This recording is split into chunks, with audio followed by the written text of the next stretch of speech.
All right. Welcome back to the DSoG vlog. My name is Brooks. My in-game name is Camelton, and I'm joined here by my two I'm friends. Ken. My in-game name is Beckraj.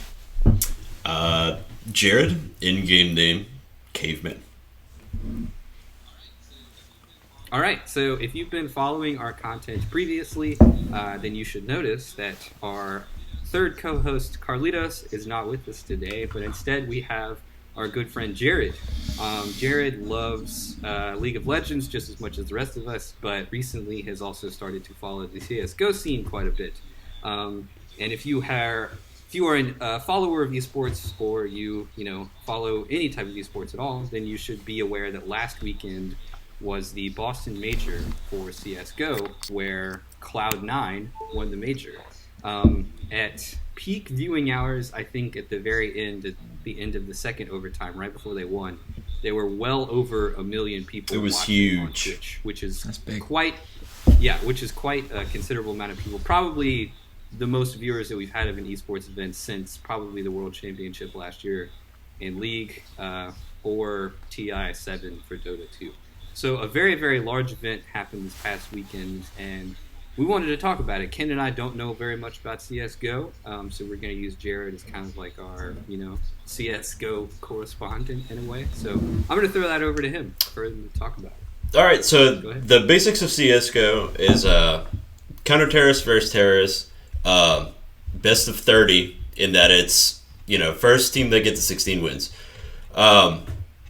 Teams alternate after 15 rounds.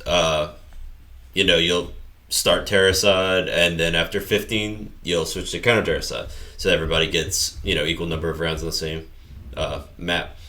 And basically, it differs from League in that players don't have like a champion pool. It's mostly like teams have a map pool, and there will be 7 maps total to draft from. And there are more than 7 maps, but if a map is being worked on or updated, they will pull it from the competitive rotation until they're done with it. So you mean it's always being shopped and kept fresh through Yeah. the maps and developed by its developers change the maps. That's how they keep it fresh. Right, and I think that I guess like a meta kind of equivalent would be the guns that they use, but they don't necessarily change that much. There's some guns that I don't really get used that often, like a Negev, which is like a heavy machine gun that you have to like hold down the button for and like rev it up, because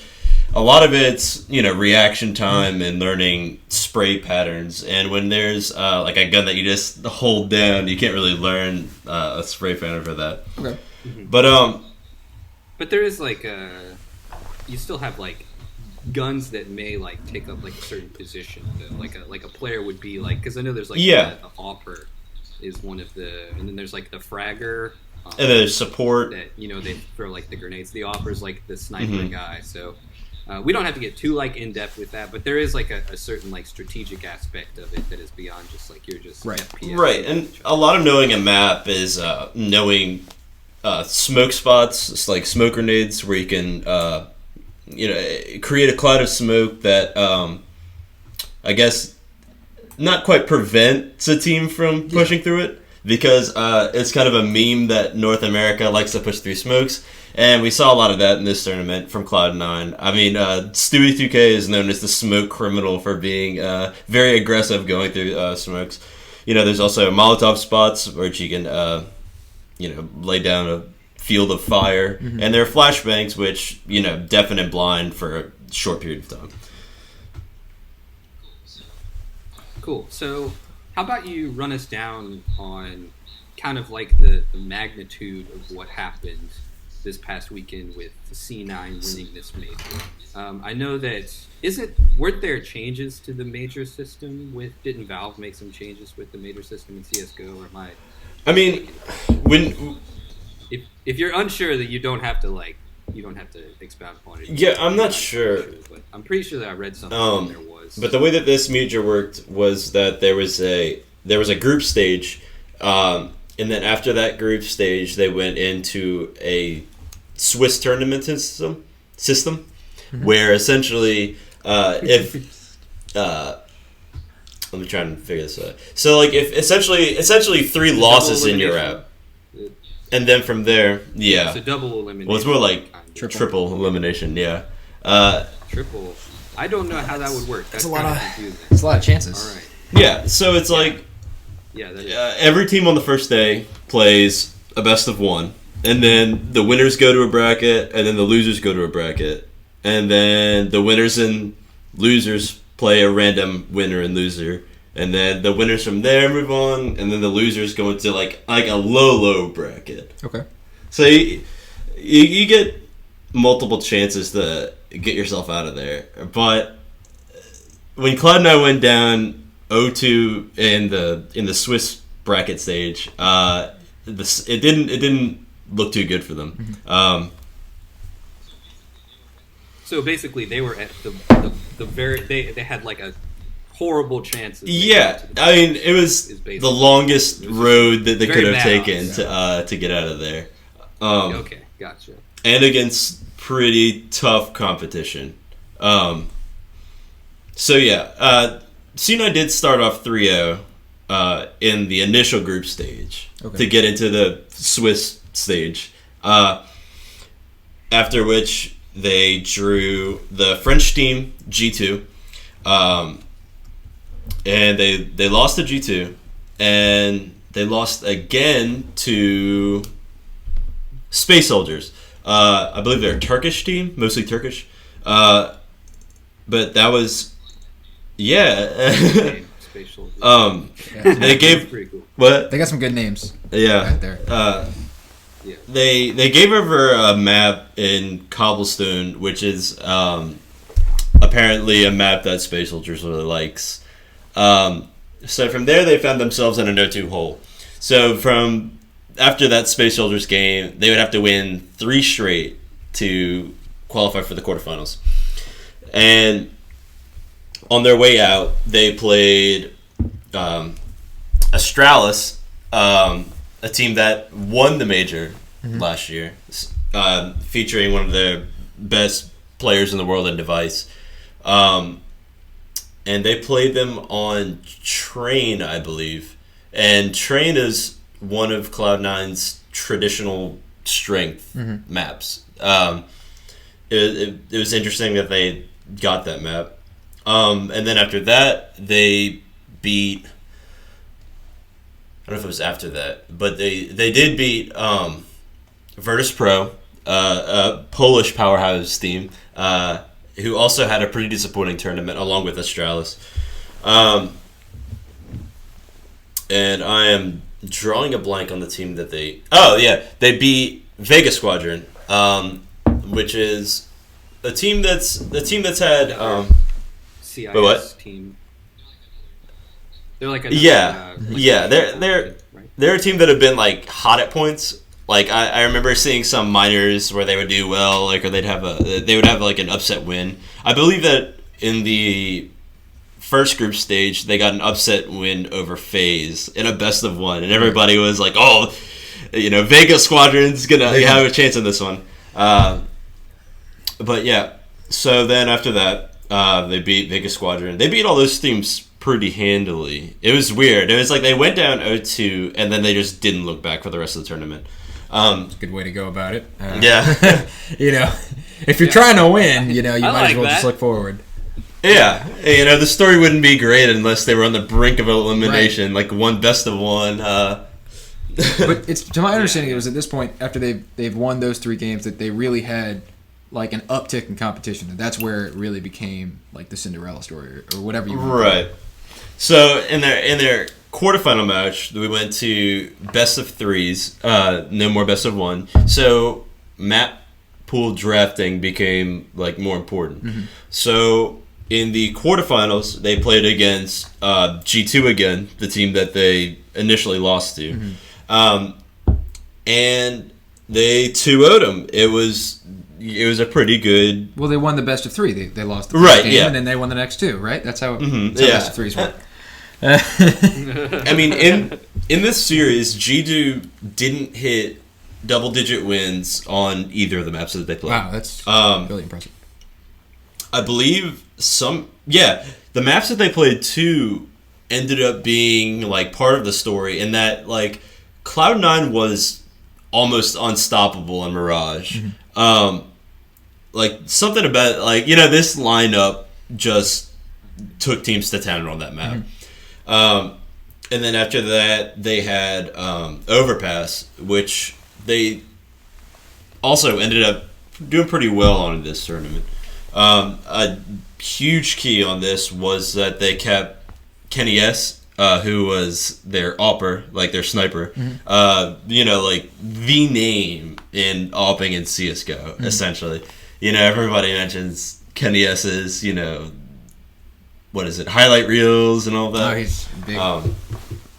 As well as Shocks. Yeah, they had a pretty their roster is solid, and they can they have potential to go through the roof on any given map. But managing to keep those guys quiet was a huge key in coming back and not tilting after that first loss in the Swiss stage, and then just taking it to him after that.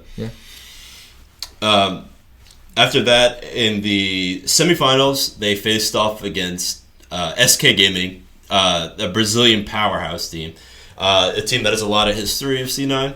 C9 beat them. What was it? It was over a year ago now. To win. What was it? ESEA? It was like ESL, ESEA, one of those. One of those like acronyms. Yeah. And since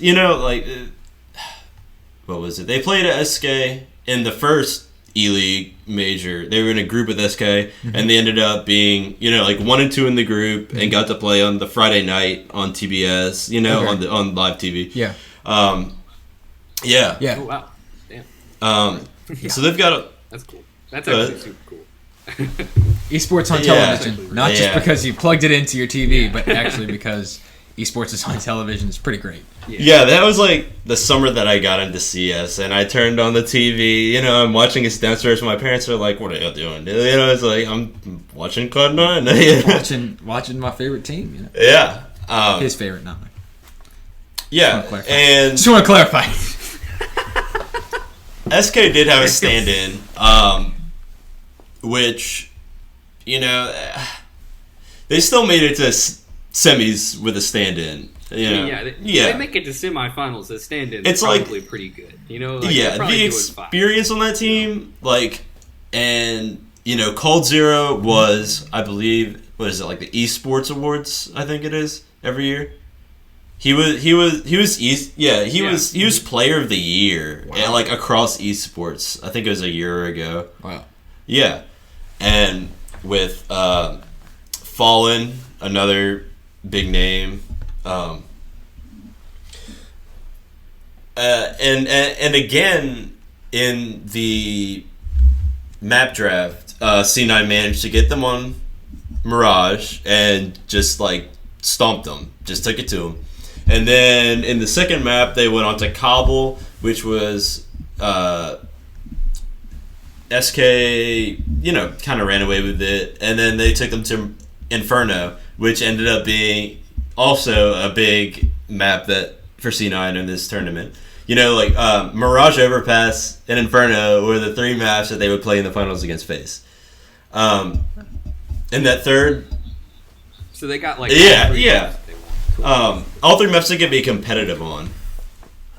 Now, can that make or break a team? Completely, if you're not competitive on certain maps. So, in League, if your champs are banned, in theory, you have champs that you can kind of play and still be competitive just because your mechanics are that good by being a professional player. Is that not the case in CSGO, that if you're not proficient on a map and you get through the drafting phase or whatever, they pick the maps, if you're not well versed on that map, you're basically useless? Or is it just that you have an uphill climb? Is it where do the chips fall for a team? Of course another team can take a map off of a team that they picked. Right. I mean, if you're a good team, you're a good team. Right. But when teams put in the hours on a map, more so focusing on one than another, based on the strengths of your team, it can be pretty tough to take a map that like a team is known for. Yeah. For a C9, that would be train traditionally, but they kind of moved away from that. They're kind of moving away from that. In that third game on Inferno, Tarek, who's been their in-game leader, really just popped off and had a monster counter-terrorist half. I know that for Cloud9, since putting together this roster, they recently brought on Tarek and Rush from Optic, and kept Stewie 2K, Automatic, and Skadoodle.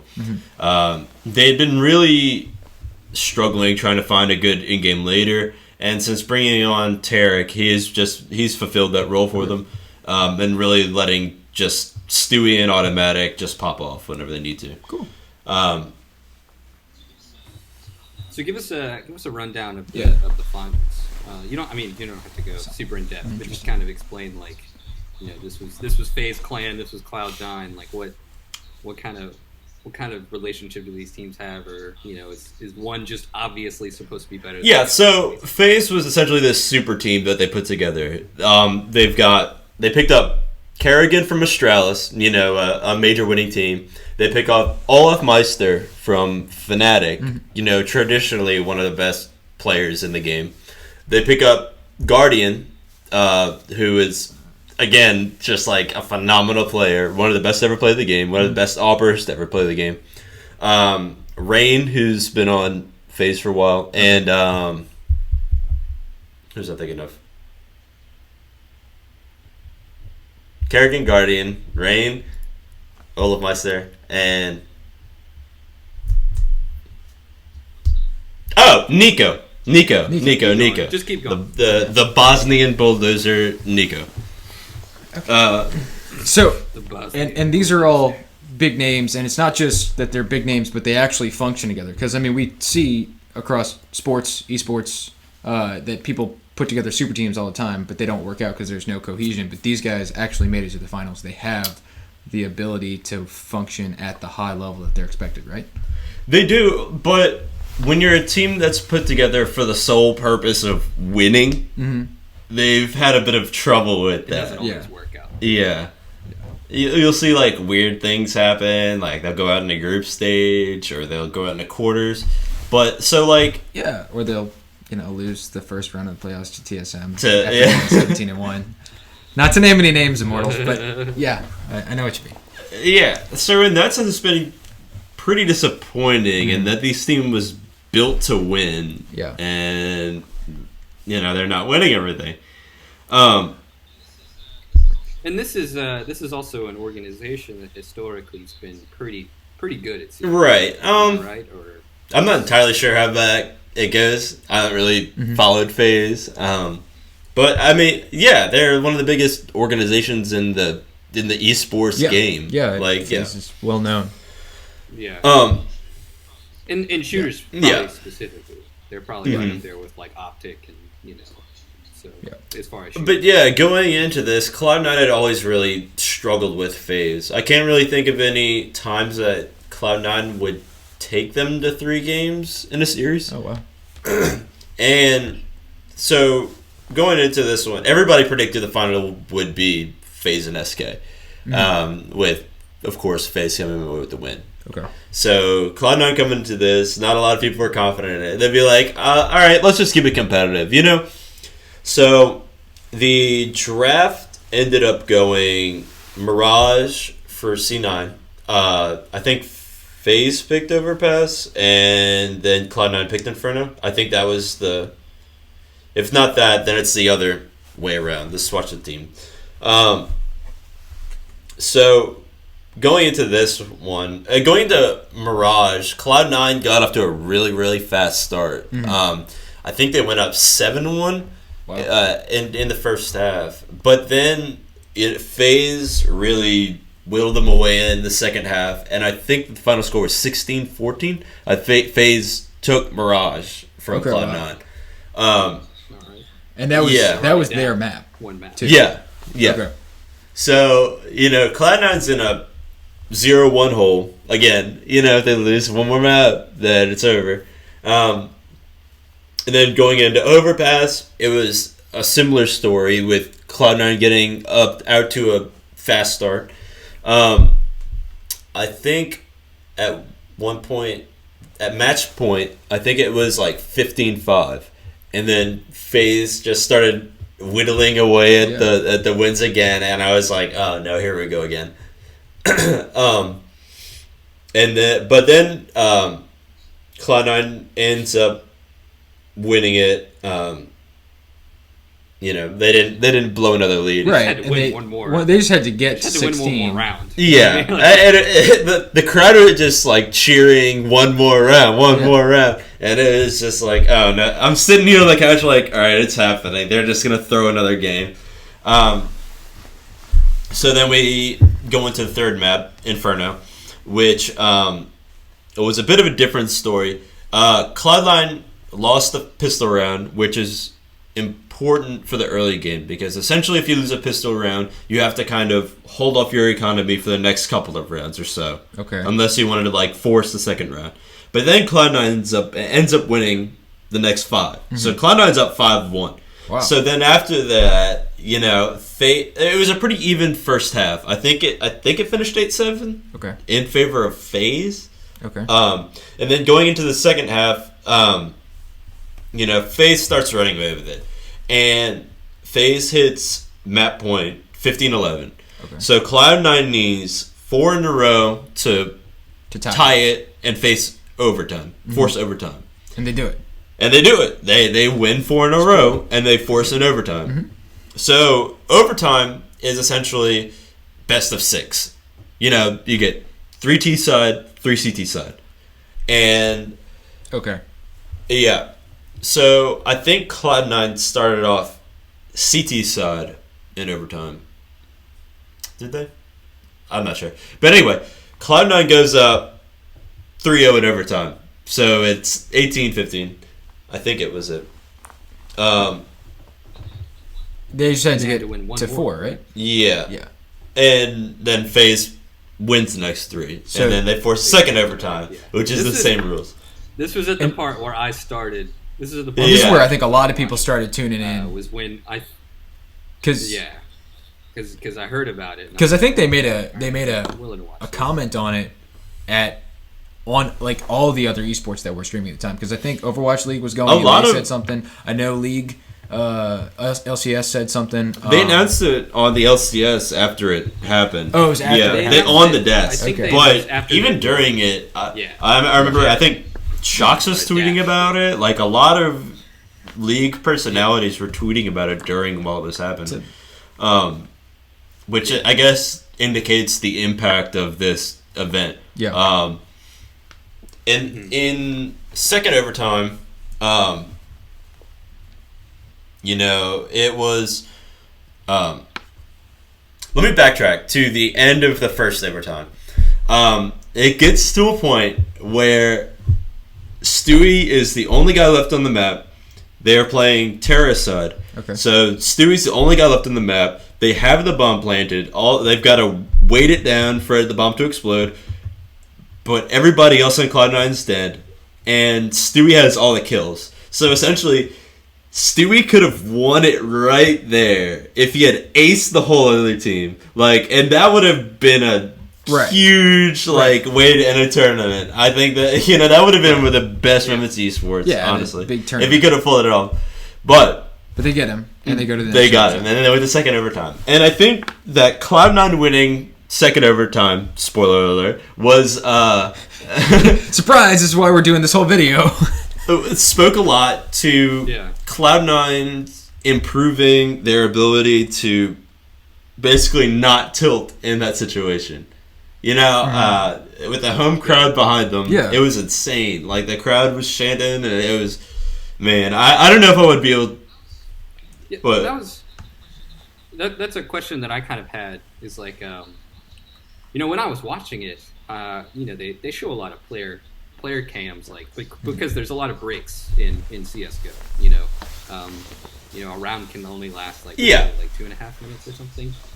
So there's a lot of like breaks, and there's a lot of moments when the camera can just go to the players and just be like, look at what this guy's like. He's a guy that got his head in his hands. He's like, oh my god. Man, after that happened, Stewie threw his headset off and he had his head in his hand. And I was like, oh no, this is the end of Stu.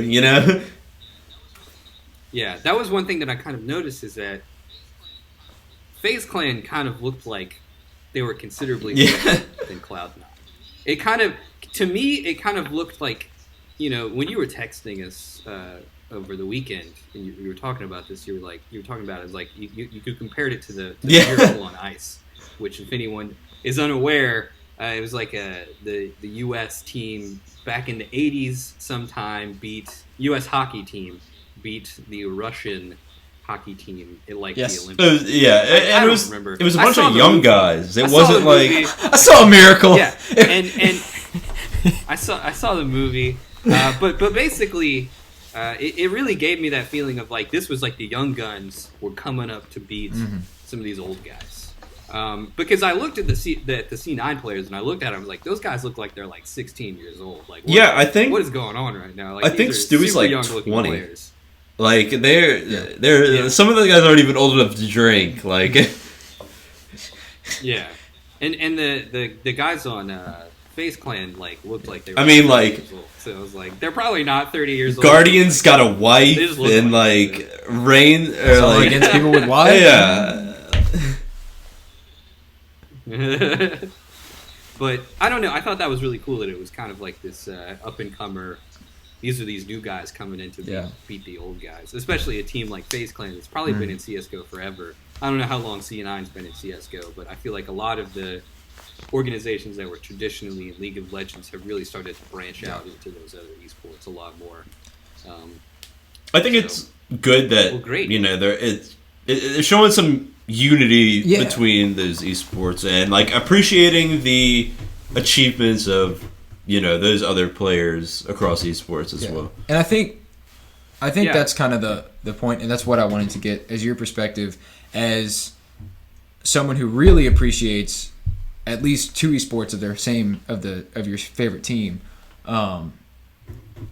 Is this where you think the direction that esports is going, that we're going to eventually get to a point where we can really appreciate everything that the different teams are doing? Because I was an Immortals fan for League of Legends, and I do like LA Valiant, and I followed their CS:GO team while they had one, and I do really like their Smash player, but I actually don't watch any of that. I kind of follow passively on social media, but I don't really watch it. I would never miss an Immortals game that was played in League of Legends. So do you think that that's kind of the direction that we're going to be going towards? I think it's everyone can hope so. I think that's kind of. I think we need to have more moments in series like that. Mm-hmm. I honestly think this is one of the best series in esports I've seen played, and I know a lot of people have been saying that. But I think that this series is going to become one of the, I guess, a staple. Mm-hmm. If you want to get into esports history, or if you want to, move across one to another, I would say, for start, look at Cloud9 versus FaZe, Inferno. If anyone hasn't watched it, you don't have to watch the whole thing probably, but the whole thing was just a highlight reel. Every play was a highlight reel by somebody else. Yeah. So I guess that kind of goes. I remember a tweet that I saw that I think kind of encapsulates kind of what we're talking about here. It was by Thorin, probably the best esports, one of the best esports. The guy's been doing it forever. Yeah. He is. Yeah, and awesome. His game is CS:GO. But he said he had a tweet right after Dash mentioned it on the analyst desk that Cloud9 had won. He said, Um, he basically said, it's really, really cool that the most commercially successful esport is recognizing the most intense esport. Was kind of what he said. He's like CS:GO is the most intense, most like what word am I looking for? Most like intense, or like it's very, very like hard to watch. It's really, really tense to watch it. Is kind of what he was saying. Is like it has a lot of like big moments, and he's saying like the most commercially successful esport recognizing another esport that is also huge, but is like really, really intense to watch. Kind of what he was saying. He's like he said. Shout out to Dash, because that's just showing like a ton of class from. And I think that games. part of the reason that this series is so big is that, as Brick said, CS takes a lot to understand. Why did he wait here? Why did they move there? Why is he trying to shoot through a box? Like where are the spots that he's shooting through with an AWP? It's like I think that cricket. This series, like the nature of this series, was accessible. No one understands cricket is what I meant. Yes, the nature of the series. The fact that like every round was a highlight reel made it accessible. So like you could watch that last map even though you don't know all the strategy. So it's kind of like how right now, at least the last 2 weeks of League have been super boring for people who don't know League, because there's so much downtime. Wait till 15 minutes and then... Right. Part of the reason why League was always accessible to watch was that everything kind of popped out, for one. For two, games were rather explosive. I mean, you could watch the action, and it was pretty easy to understand that, like, you take objectives until you blow up the enemy's nexus. CS is a lot more intricate than that. There's a lot of... I don't know, not to say downtime, because you only have 2.5-3 minutes per round, but the waiting times are hard to understand if you don't know it already. Kind of like, and this is, I think, a problem with esports in general, is that like there is a certain amount of waiting time to set up for the plays, and that in series where there are big plays happening all the time, those are the things that you want to point to say, hey, this is what esports has to offer. Just to say, wow, this is fun to watch. It's exciting. There's always something that you can engage in. Do you think that devoting more time to breaking down plays or breaking down like a game, I guess like in between games or in between halves of like Counter-Strike, do you think that would assist people in like bringing people in? Yeah, I do, because when it comes to I'm sorry. Yeah, when it comes to things like traditional sports, I mean, I didn't play basketball, football, baseball, or soccer when I originally saw them, those competitions. Someone explained it to me. Somebody sat there with me, my dad or a friend or my mom, explained to me how the game worked, and that the more we have something for people to have access to that explanation of this is what's going on, that's where we're going to break from just those of us that play also watch to people just watch, and there are also players. Yeah. I think that's just a disconnect in esports, is that there's this enormous number of people that play, that just play the game recreationally. There's very, very small numbers that play professionally, but I think that, there's a lot of people that play soccer, but there's a very small number that play professional soccer. But I think the thing is that there's way more people that play video games than play like recreational soccer. Does that make sense? Or recreational football. Yeah, there's a lot of kids in high school, but most people that after they leave high school aren't going to play football ever again. But people can still play League of Legends when they're 16 and when they're 36. 24. You know what I mean? So, yeah, I think that's kind of the disconnect that we have with esports, between esports and regular sports. So, yeah, I feel like it's just esports is just reaching a point where we're getting enough people to view it, and it's just Yeah, I think slowly. I think this is kind of going to be like a watershed year in a lot of ways for putting us out there more into like a larger global discussion on like it being viewed by so many people. Does that make So sense? to put this in perspective, the whole C9 CS:GO winning the major, what is so important about this other than it's now kind of a rallying series or rallying set of series to bring other viewers of esports over to CS:GO and back and forth, of course, as a kind of a mutual respect. What else does this mean? What does this mean specifically for C9? And I know people have been making a lot of points about American esports. What does this mean for that? Yeah, I was going to ask, what does this mean for? So the background for this is that this is the first North American team to win a CS:GO major. Team Liquid came close, but they had lost in a final to SK, and it wasn't even close. So the fact that they could, they made it to showed the up. finals. You know, but- Hey, at least they They were there. showed up on time and well, no.